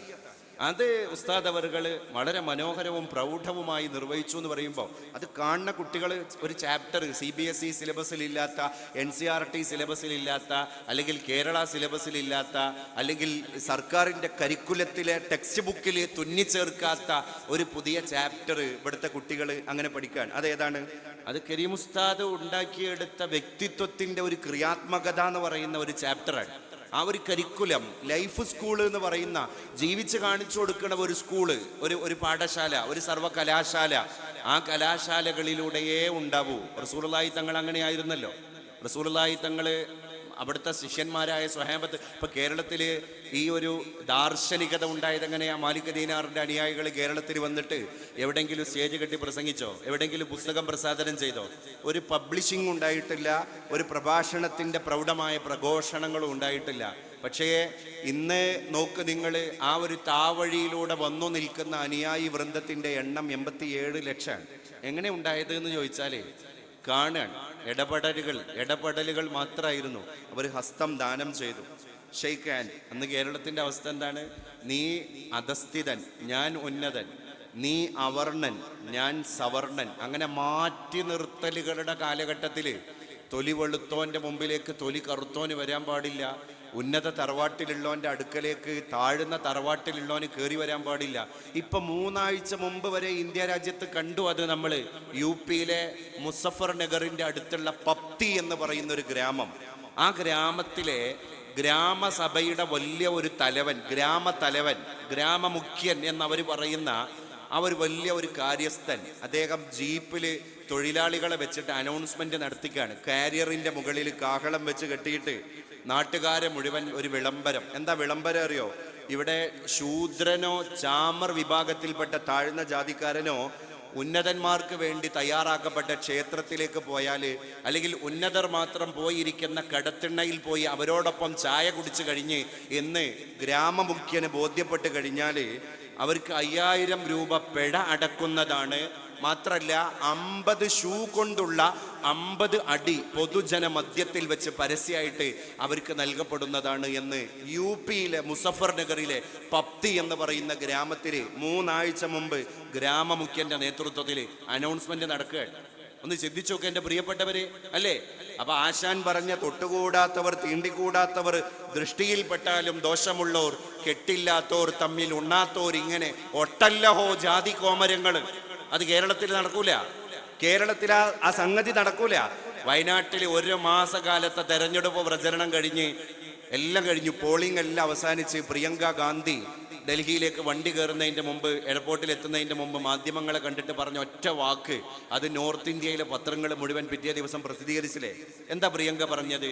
പ്രിയങ്ക ഗാന്ധി പറഞ്ഞു, വയനാടാകുന്ന കേരളത്തിലെ ഇടപെടലിൻ്റെ, പെരുമാറ്റ സൗന്ദര്യത്തിൻ്റെ, പ്രകൃതി ഭംഗിയുടെ സ്വർഗത്തിൽ നിന്ന് ഡൽഹിയാകുന്ന ശ്വാസം മുട്ടിപ്പിക്കുന്ന ഗ്യാസ് ചേംബറിലേക്ക് ഞാൻ മടങ്ങിപ്പോവാണ്. അപ്പോൾ ഡൽഹി എങ്ങനെയാ ശ്വാസം മുട്ടിക്കുന്ന ഗ്യാസ് ചേംബർ ആയത്? കേരളം എങ്ങനെയാ സ്വർഗമായത് എന്ന് നോർത്ത് ഇന്ത്യയിലെ മാധ്യമങ്ങൾ താരതമ്യ പഠനം നടത്തിയപ്പോൾ അവർക്ക് കിട്ടിയത് കേരളത്തിലുള്ള പ്രകൃതി ഭംഗി മാത്രമല്ല കേട്ടോ കേരളത്തെ സ്വർഗാക്കിയത്, കേരളത്തിൻ്റെ കൾച്ചർ കൂടിയാണ്. ഈ കൾച്ചർ എങ്ങനെ ഇവിടെ ഉണ്ടായത്? ഈ കൾച്ചർ അത് ജീവിതമായിരുന്നു. ഇങ്ങനെ കരീം ഉസ്താദിനെ പോലെയുള്ള ഓരോ മനുഷ്യന്മാര് ഓരോ നാട്ടില് ഒരു ഒരു ആശ്രയ കേന്ദ്രങ്ങളായി, ആശാ കേന്ദ്രങ്ങളായിട്ട് അനുവർത്തിച്ചപ്പോൾ ഉണ്ടായ റിസൾട്ടാണ് ഇത്. പെട്ടെന്നൊരു സുപ്രഭാതത്തിൽ എല്ലാവരുടെയും പെരുമാറ്റാണ്ട് മാറുക, എല്ലാ കുട്ടികളും 2 വിദ്യാഭ്യാസം കൊണ്ട് പഠിക്കുക, എല്ലാവരും ഒരു ഇടപെടലിൻ്റെ സൗന്ദര്യം പഠിക്കുക, അങ്ങനെയൊന്നും ഉണ്ടാവില്ല. അങ്ങനെയാണെങ്കിൽ ഈ 3 ആഴ്ച മുമ്പാണ് UP-യിൽ ഇതുണ്ടായത്, 18-ാം നൂറ്റാണ്ടിലല്ല അല്ലേ ഈ മാറ്റി നിർത്തൽ പ്രക്രിയ ഉണ്ടായത്. അപ്പൊ അതൊക്കെ ഒരുപാട് മനുഷ്യന്മാരുടെ സാഹസങ്ങളാണ്. അതിന് മാർക്കിടണം നമ്മൾ. അതിൻ്റെ അനന്തര ഫലങ്ങൾ ഇങ്ങനെ ഉണ്ടായത് എന്ന് ചരിത്രത്തിലൂടെ ദക്ഷിണാബോധമുള്ള കുട്ടികൾ ഗ്രഹിച്ച് മനസ്സിലാക്കുന്നുണ്ട്. അവിടെയാണ് നമ്മളുള്ളത്. അപ്പോൾ ഒരു മനുഷ്യൻ ജീവിച്ചു പോയ നാൾ വഴികൾ അത് വലിയ അടയാളപ്പെടുത്തലാണ്. അതുകൊണ്ട് ഇൻഷാ അല്ലാഹ് കരീം ഉസ്താദ് ചേർത്ത വഴികളെ ഒരു ചരിത്രമാക്കിയിട്ട് മാറ്റാൻ അവരുടെ ശിഷ്യന്മാർക്കും ശിഷ്യകൾക്കും അതുപോലെ തന്നെ അവരോട് ചേർന്നു നിന്ന അനുയായികൾക്കും സാധ്യമാകും. അത് അനധിവിദൂരമായ ഭാവിയിൽ സാർത്ഥകമാകട്ടെ എന്ന് ഞാൻ ഈ സമയത്ത് ഇങ്ങനെ ആഗ്രഹിച്ചു പോവുകയാണ് എൻ്റെ പ്രിയപ്പെട്ടവരെ. കാരണം എന്താ അറിയോ, അതൊരു രേഖയാണ്. മൻ കതബ ഖറ വമൻ ഹഫിള ഫറ. അപ്പം എല്ലാവർക്കും ഓർക്കാൻ പറ്റും. പക്ഷെ ആരെങ്കിലും മനഃപ്പാടമാക്കാൻ ശ്രമിച്ചു കഴിഞ്ഞാൽ അത് വൈകാതെ മനസ്സിൽ നിന്ന് ഓടിപ്പോകും. അതേ സമയത്ത് അത് എഴുതി വെക്കാൻ തീരുമാനിച്ചാൽ ഖറ, അതവിടെ ഖറാറായി, അതവിടെ ചിരപ്രതിഷ്ഠ നേടി, അതവിടെ എന്നും ചിരഞ്ജീവിയായി. കാരണം എന്താ, അത് ഡാറ്റയാണ്. അതുകൊണ്ട് ഉസ്താദിൻ്റെ ജീവിതം ഇൻഷാ അല്ലാഹ് നമുക്ക് വൈകാതെ ഡാറ്റയാക്കണം. കാരണം എന്താ, അതൊരു ജീവിതത്തിൻ്റെ കയ്യൊപ്പാണ്. ആ കയ്യൊപ്പുകൾ അടുത്ത തലമുറ അവരുടെ ജീവിതത്തിൻ്റെ ഡാറ്റയാക്കി മാറ്റട്ടെ, അത് വായിക്കട്ടെ, അതിൽ നിന്ന് പുളകം കൊള്ളട്ടെ, അതിൽ നിന്ന് ഗ്രഹിച്ചെടുക്കാനുള്ള പാഠങ്ങളെ മുഴുവൻ അവർ ഗ്രഹിച്ചെടുക്കട്ടെ. കാരണം ഇനിയുള്ള കാലത്ത് അത്തരത്തിലുള്ള വസ്തുക്കളൊക്കെ വലിയൊരു മുതൽക്കൂട്ടാണ്. ഇപ്പം നമ്മൾ ഉസ്താദിനെ പറയുന്നു, ഒരു തലമുറ ഉസ്താദിനെ കേൾക്കുന്നു, ഇനി അടുത്തൊരു ജനറേഷൻ വലിയൊരു ഗ്യാപ്പ് വരുന്ന സന്ദർഭത്തിൽ ഉസ്താദിനെ വായിക്കട്ടെ. ഇങ്ങനെയൊക്കെ ചില ജീവിതങ്ങൾ ഇവിടെ ഉണ്ടായിരുന്നു എന്ന് മനസ്സിലാക്കട്ടെ. അതാണ് നമ്മൾ പലപ്പോഴും ചില മൂല്യങ്ങളെ അനുഭവിച്ചുകൊണ്ടിരിക്കുമ്പോൾ നമുക്കിത് മനസ്സിലാവില്ലല്ലോ, പക്ഷെ അവർ വിട പറയുമ്പോൾ മനസ്സിലാകും. കൽപ്പറ്റ നാരായണൻ മാഷെ ആശ്വാസം എന്നൊരു കവിതയുണ്ട്. അതിങ്ങനെയാണ്, അഥവാ ഒരു +2കാരിയായ കുട്ടി തൻ്റെ അമ്മയെ അനുഭവിക്കുകയാണ്. തൻ്റെ അമ്മ ആര് എന്ന് മനസ്സിലാക്കുക. പക്ഷെ അമ്മ പോയതിൻ്റെ ശേഷമാണ് ആ കുട്ടിക്ക് ആ വില അറിയുന്നത്. അപ്പോൾ ആ കുട്ടി എഴുതിയ കവിത നാരായണൻ മാഷ് നമുക്ക് പരിചയപ്പെടുത്തി തരികയാണ്. ആ കുട്ടിയുടെ ഭാഷയിൽ നാരായണൻ മാഷ കവിത ആശ്വാസം. അമ്മ മരിച്ചപ്പോൾ ആശ്വാസമായി, ഇനി എനിക്ക് ധൈര്യമായി അത്തായപ്പട്ടിന് കിടക്കാം. ഒരു ഉമ്മ ഇവിടെ ഉണ്ടായ സമയത്ത് രാത്രി ചോറിക്കാതെ നമുക്കാർക്കും ഉറങ്ങാൻ പറ്റൂല. കാരണം നമ്മളെ ഉമ്മ അടിച്ചിട്ട് നമ്മളെ വിളിച്ചുണർത്തും. അപ്പോൾ ആ ഉറങ്ങിയ കുട്ടിക്ക് ഒരു ബുദ്ധിമുട്ടുമില്ല. അപ്പം ആ കുട്ടിക്കുള്ള ഒരു പ്രയാസം, എന്നെ ആരെങ്കിലും എൻ്റെ ഉറക്ക് സ്വീപ്പാക്കി ചോറിക്കാൻ കൊണ്ടുപോണതാണ്. അതുകൊണ്ട് കുട്ടിക്ക് ഒരു വിഷമമില്ല. പക്ഷേ ഉമ്മക്ക് ഉറക്കം വരൂല. അതുകൊണ്ട് ഈ കുട്ടി പറയാണ്, എൻ്റെ അമ്മ മരിച്ചു, അതുകൊണ്ട് എനിക്ക് ധൈര്യമായിട്ട് ഇനി അത്തായപ്പഷ്ണി കിടക്കാം. ഇനി ഡിന്നർ കഴിക്കാതെ എനിക്ക് ചോറ് കഴിച്ചാൽ ഇനി ഒരാൾ എന്നെ വിളിച്ചുണർത്താൻ വരൂല. അടുത്ത വരി എന്താണ്, ഇനി എനിക്ക് ധൈര്യമായിട്ട് എൻ്റെ കുളിച്ചു കഴിഞ്ഞ് ഞാൻ ബാത്റൂമിൽ നിന്ന് ഇറങ്ങുമ്പോൾ വെള്ളം ഉറ്റിറ്റ് വീഴുന്ന എൻ്റെ കാർക്കൂന്തലുകളെ തുവർത്താതെ നടക്കാം. കാരണം എൻ്റെ മുടിയിഴകളെ ചികഞ്ഞു നോക്കിയിട്ട് അതിൽ വെള്ളത്തിൻ്റെ അംശമുണ്ടോ എന്നറിഞ്ഞാൽ പനി വരും മോളെ എന്ന് പറഞ്ഞിട്ട് എന്നെ ശാസിക്കാൻ ഇവിടെ ഒരു അവകാശമില്ല. ഇനി എനിക്ക് നാളെ വീട്ടിൻ്റെ കിണറിൻ്റെ ചുറ്റും പടുത്ത ആൾമറയുടെ മുകളിൽ ഇരുന്നിട്ട് ഉറക്കം തൂങ്ങി പുസ്തകം വായിക്കാം. കാരണം വീണുപോകും എന്ന് പറയാനുള്ള ഒരു കരുതലിൻ്റെ വാക്കിന് എൻ്റെ അമ്മ ഇവിടെ ഇല്ല. ഇനി എനിക്ക് എത്തിയിടത്ത് ഉറങ്ങാം. രാത്രിയൊക്കെ യാത്ര ചെയ്യുമ്പോൾ, നമ്മൾ ഈ കോളേജിൽ പഠിക്കുന്ന കുട്ടികളൊക്കെ രാത്രി വീട്ടിൽ നിന്ന് പെട്ടെന്ന് വരേണ്ട ആവശ്യം ഉണ്ടാകുമ്പോൾ വരുമ്പോൾ, നീ എൻ്റെ കോളേജിൽ എത്തിയോ, അറബി കോളേജിൽ എത്തിയോ എന്ന് അറിഞ്ഞിട്ടാണ് ഉമ്മ ഉറങ്ങുക. ഇല്ലെങ്കിൽ എത്തുന്നത് വരെ ഉറക്കൊഴിച്ച് ലൈറ്റ് ഓഫാക്കാതെ ഉമ്മ വീട്ടിലിരിക്കുകയാണ്. പക്ഷെ ഉമ്മ പോയാൽ ഇനി എനിക്ക് എത്തിയിടത്ത് ഉറങ്ങാം. കോളേജിലേക്കുള്ള ബസ് കിട്ടിയിട്ടില്ലെങ്കിൽ അടുത്ത സുഹൃത്തിൻ്റെ വീട്ടിൽ തങ്ങാം. കാരണം ഞാൻ എത്തിയാൽ മാത്രം വിളക്കണയാറുള്ള എൻ്റെ വീട് കഴിഞ്ഞ ആഴ്ച കെട്ടു. ഞാൻ എത്തിയാൽ മാത്രം ഉറങ്ങാറുള്ള എൻ്റെ ഉമ്മ ഉറങ്ങി എന്നാണ് അതിൻ്റെ അർത്ഥം. അവസാനം പറയാൻ, ഒടുക്കം എൻ്റെ അമ്മ എന്നെ പെറ്റു തീർന്നു. അപ്പം ആ ഉമ്മ നമ്മളെ പ്രസവിച്ച് തീർന്നത് എപ്പോഴാ? നമ്മൾ ജനിച്ച് നമ്മളെ ബർത്ത് സർട്ടിഫിക്കറ്റ് കിട്ടി എല്ലാം കഴിഞ്ഞ് പെറ്റു തീർന്നിട്ടില്ല. ഉമ്മ മരിക്കുന്നത് വരെ ഉമ്മ നമ്മളെ പ്രസവിച്ചുകൊണ്ടിരിക്കുകയാണ്. എൻ്റെ കുട്ടി പോയി, എൻ്റെ കുട്ടിക്ക് ഭക്ഷണം കിട്ടിയോ, എൻ്റെ കുട്ടീൻ്റെ പനി എന്തായി, ഡോക്ടറെ കാണിച്ചോ, എൻ്റെ കുട്ടി യാത്ര ചെയ്തിട്ടുണ്ട് എത്തിയോ, എൻ്റെ കുട്ടി ഗൾഫിൽ എത്തിയിട്ടുണ്ട്, ജോലി എന്താ റാഹത്തുണ്ടോ, അവന് കിടക്കാനുള്ള സ്ഥലമുണ്ടോ, അവന് ബ്രേക്ക്ഫാസ്റ്റ് കിട്ടുന്നുണ്ടോ, അപ്പോഴും നമ്മളെ ഉമ്മ നമ്മളെ പ്രസവിച്ചുകൊണ്ടിരിക്കുക. നമ്മളെ ഉമ്മ നമ്മളെ പെറ്റ് തീർന്നത് എപ്പോഴാണ്? അവർ അള്ളാഹുവിനെ കണ്ടുമുട്ടിയപ്പോഴാണ്, അവർ മരിച്ചു പോയപ്പോഴാണ്. ഇങ്ങനെ ഒരു സാഹസം പോലെ കുറേ ഗർഭധാരണവും കുറേ പ്രസവവും നടത്തിക്കൊണ്ടിരിക്കുകയായിരുന്നു ഒരു മനുഷ്യൻ. പെറ്റ് തീർന്നത് ഇവിടെ പറഞ്ഞു പോയപ്പോഴാണ്.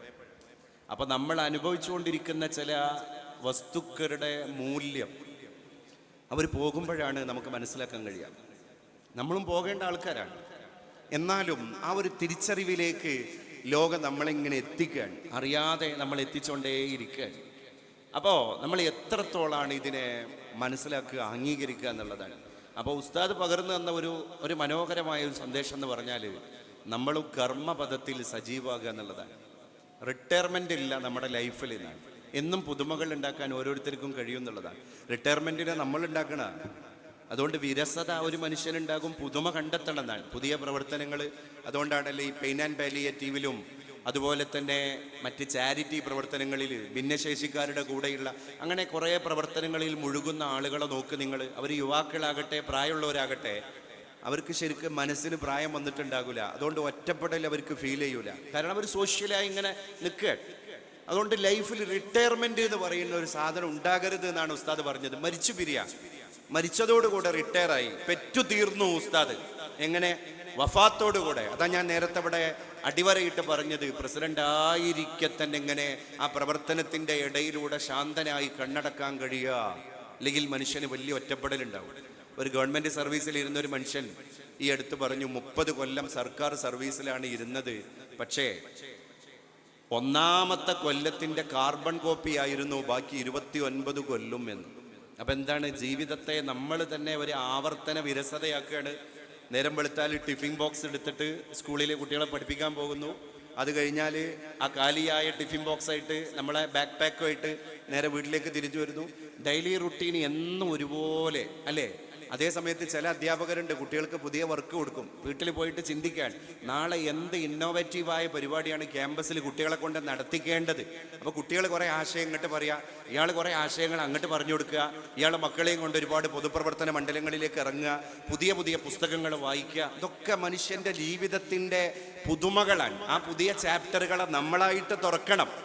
അങ്ങനെ തുറക്കുമ്പോഴാണ് ജീവിതം സരസമാകുന്നത്, വിരസത നമ്മളിൽ നിന്ന് അന്യം നിൽക്കുന്നത്. ഇല്ലെങ്കിൽ വിരസത പെട്ടെന്ന് വിരുന്ന് വരും, പിശാച് നമ്മളെ ഭരിക്കും, നമ്മൾ പെട്ടെന്ന് ഒതുങ്ങിക്കൂടിക്കഴിഞ്ഞാൽ ഡിപ്രഷൻ വരും. ഡിപ്രഷൻ വന്നു കഴിഞ്ഞാൽ പൊതുസേവനം ചെയ്യാനുള്ള മൈൻഡ് ഔട്ടാകും. അപ്പോൾ ഹോർമോൺ ഇൻബാലൻസ് ആകും.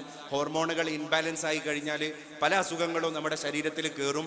അതോടുകൂടെ പൊതുജനം വിലയിരുത്തുന്നതിൻ്റെ മുമ്പ് നമ്മൾ തന്നെ നമ്മളെപ്പറ്റി വിലയിരുത്തും, എൻ്റെ ഒക്കെ കഴിഞ്ഞു, എനിക്കിനി അങ്ങനെ വലിയൊരു കാലമൊന്നുമില്ല, എനിക്ക് ആഫിയത്തൊന്നുമില്ല, അതുകൊണ്ട് ഞാൻ റെസ്റ്റ് എടുക്കേണ്ട സമയമായി. അയാൾ സ്വയം തീരുമാനിച്ചിട്ട് റെസ്റ്റ് എടുക്കാൻ അവസാനം അയാൾ ശയ്യ അവലംബിക്കേണ്ടി വന്നു. നമ്മൾ മലയാളത്തിൽ പറയാറുണ്ടല്ലോ ശയ്യാവലംബി. ശയ്യ എന്ന് പറഞ്ഞാൽ നമ്മളെ ബെഡാണ്, മെത്തയാണ്. അത് അവലംബിക്കുന്ന ആളാണ് അവലംബി. അപ്പൊ ശയ്യ അവലംബിയാകുകയാണ്. എങ്ങനെ? നമ്മൾ തന്നെ ജീവിതത്തിൽ നിഷ്ക്രിയരാകുക. ഒരു മനുഷ്യന്റെ കൂടെ ക്രിയ ഉണ്ടാകുമ്പോൾ നമ്മൾ അയാളെ പറ്റി പറയും ക്രിയ ഉള്ള ആളാണ്, കൂടെ ക്രിയ ഉണ്ട്, അതാണ് സക്രിയൻ. ആ ക്രിയ ഇല്ലേ, അയാൾ നിഷ്ക്രിയനാണ്. നിഷ്ക്രിയനായി കഴിഞ്ഞാൽ പിന്നെ അയാൾക്ക് അസുഖങ്ങൾ വരും. അയാൾ പെട്ടെന്ന് എന്ത് ചെയ്യും? ഔട്ടാകും.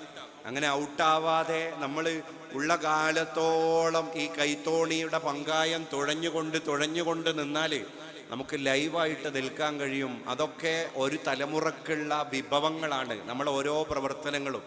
അള്ളാഹുവിൻ്റെ റസൂൽ സ്വല്ലല്ലാഹു അലൈഹി വസല്ലമ തങ്ങൾ പറഞ്ഞിട്ടുണ്ട്, ഇദാ അറാദല്ലാഹു ബിഅബ്ദിൻ ഖൈറാ, ഒരു മനുഷ്യനെ കൊണ്ട് അള്ളാഹു ഖൈർ ഉദ്ദേശിച്ചിട്ടുണ്ടെങ്കിൽ അയാളുടെ പ്രവർത്തനങ്ങളെ കൊണ്ട് സ്വർഗത്തിൽ എത്തട്ടെ, അയാൾ സിറാത്ത് പാലത്തിന്റെ മുകളിലൂടെ അതിവേഗതയിൽ സഞ്ചരിക്കട്ടെ, അദ്ദേഹം വേഗം സ്വർഗസ്ഥനാകട്ടെ എന്ന് ആകാശത്തിന്റെ ചോട്ടിലുള്ള പരശതം അടിമകളിൽപ്പെട്ട ചില അടിമകളിലൂടെ അള്ളാഹു തീരുമാനിച്ചാൽ അയാളെ കൊണ്ട് അള്ളാഹു ചെയ്യിപ്പിക്കുന്ന പണി എന്താണ്? അയാളെ മുഴുവൻ നേരവും പള്ളിയിൽ കൊണ്ടുപോയി ഇരുത്തല്ല, അയാളെ മുഴുവൻ നേരവും ഖുർആൻ ഓതിപ്പിച്ച് ഇരുത്തല്ല, അയാളെ എല്ലാ കൊല്ലവും ഹജ്ജ് ചെയ്യാൻ പറഞ്ഞേക്കല്ല പഠിച്ചോൻ ചെയ്യേണ്ടത്. പിന്നെ സയ്യറ ഹവായിജൻ നാസി ഇലൈഹി സയ്യറ, അള്ളാഹു സഞ്ചരിപ്പിക്കുന്നതാണ് ഹവായിജൻ നാസി, ജനങ്ങളുടെ ആവശ്യങ്ങളെ അള്ളാഹു സഞ്ചരിപ്പിക്കും ഇലൈഹി, അവനിലേക്ക് നേരം വെളുത്ത് കഴിഞ്ഞാൽ അയാളെ വീട്ടിൽ പല ആവശ്യങ്ങളും പറഞ്ഞു വരുന്ന ആൾക്കാരുടെ തിരക്കാണ്, ബഹളാണ്. അയാൾ ഓഫീസിലെത്തിക്കഴിഞ്ഞാൽ അയാളെ കാണാൻ വരുന്ന ആൾക്കാരുടെ തിരക്കാണ്. അതിൽ കുടുംബ പ്രശ്നങ്ങളുണ്ടാകും, അതിൽ എന്താ പറയുക, രാഷ്ട്രീയ പ്രശ്നങ്ങളുണ്ടാകും, അതിൽ വൈയക്തിക പ്രശ്നങ്ങളുണ്ടാകും, അതിൽ സാമ്പത്തിക പ്രശ്നങ്ങളുണ്ടാകും, അതിൽ ആത്മീയ പ്രശ്നങ്ങളുണ്ടാകും. ഈ പ്രശ്നങ്ങളൊക്കെ ആയിട്ട് വരുന്ന പരശതം ജനങ്ങളെ കേൾക്കുകയാണ് ഒരു മനുഷ്യൻ, അല്ലേ? ഇതാണ് ഇയാളെ സ്വർഗത്തിലേക്കുള്ള വേഗതയെ വർദ്ധിപ്പിക്കുന്ന ഘടകം എന്നർത്ഥം. ബഹുമാന്യനായ നമ്മുടെ നായകൻ, ഈ നാടിൻ്റെ, ഈ കേരളത്തിൻ്റെ, ഈ രാജ്യത്തിൻ്റെ ആധ്യാത്മിക കാര്യങ്ങളിൽ നമുക്കൊക്കെ ഇടപെടൽ നടത്തിക്കൊണ്ടിരിക്കുന്ന നമ്മുടെ നേതാവ് ബഹുമാന്യനായ പാണക്കാട് സയ്യിദ് സ്വാദിഖ് അലി ശിഹാബ് തങ്ങൾ സയ്യിദുൽ ഉമ്മ ഈ സദസ്സിലേക്ക് കടന്നുകൊണ്ടിരിക്കാം. കഴിഞ്ഞ ആഴ്ച വത്തിക്കാനിൽ മാർപ്പാപ്പയുടെ കൂടെ സൗഹൃദ സംഭാഷണം നടത്തി റോം സന്ദർശിച്ചു. അത് വലിയ ഒരു കയ്യൊപ്പായി മാറി. കേരളത്തിലെ മുസ്ലിം ചരിത്രത്തിൽ ബഹുമാന്യനായ തങ്ങളവറുകൾ 2 ദിവസം മുമ്പാണ് റോമിൽ നിന്ന് നാട്ടിലേക്ക് എത്തിച്ചേർന്നത്. പ്രിയപ്പെട്ടവരെ, തങ്ങളവറുകളെ നമുക്ക് സ്വാഗതം ചെയ്യാം. അൽ ഹിദായ എഡ്യൂക്കേഷണൽ ട്രസ്റ്റിൻ്റെ നായകൻ, ഇതിൻ്റെ ചെയർമാൻ ബഹുമാന്യനായ പാണക്കാട് സയ്യിദ് സ്വാദിഖ് അലി ശിഹാബ് തങ്ങൾ. പുറത്തിരിക്കുന്ന ആളുകളൊക്കെ നമ്മുടെ സദസ്സിലേക്ക് ഈ തയ്യാറാക്കിയ കസേരകളിൽ വന്നിരിക്കാൻ എല്ലാവരോടും അഭ്യർത്ഥിക്കുകയാണ്. തങ്ങളവറുകളെ സ്നേഹാദരം ഈ സദസ്സിലേക്ക് സ്വാഗതം ചെയ്യാണ് നമ്മുടെ ഭാരവാഹികൾക്ക് വേണ്ടി. അല്ലാഹു അക്ബർ, അല്ലാഹു അക്ബർ, അല്ലാഹു അക്ബർ, ലാ ഇലാഹ ഇല്ലല്ലാഹു വല്ലാഹു അക്ബർ, അല്ലാഹു അക്ബർ വലില്ലാഹിൽ ഹംദ്.